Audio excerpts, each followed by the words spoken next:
Yksi ihanimmista asioista Savukalliossa on saunominen. Savukallion sauna on pieni ja piskuinen, mutta sitäkin viihtyisämpi. Laitetaan luukku kiinni ja käydään hakemassa vähän vettä järvestä perinteisin menetelmin sankoilla. On tärkeää katsoa, että kuumavesisäiliössä on varmasti vettä. Ja sitten kun sytyttää, niin käytän itse tällaisia pieniä syttyjä ja syttypuita. Ja tykkään, että ei ole liian isot roihut eikä liian paljon puuta kerralla kiukaassa.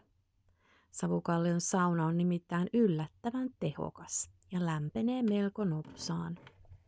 Mä oon täällä yrittänyt ottaa vieraat huomioon eri tavalla panostamalla viihtyvyyteen ja laittamalla tänne kaikenlaista tykötarvetta, kuten vaikkapa makkaraveneen.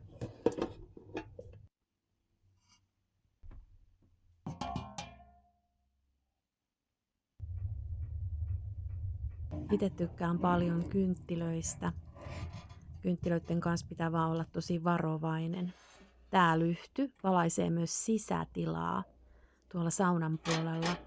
Ja nämä kynttilät on yllättävän tärkeitä, koska on off-grid-mökki kyseessä, eli sähkötön mökki. Nyt alkaisi näyttää melko hyvältä. Lähdetään kokeilemaan, että millaiset löydyt tänään on luvassa.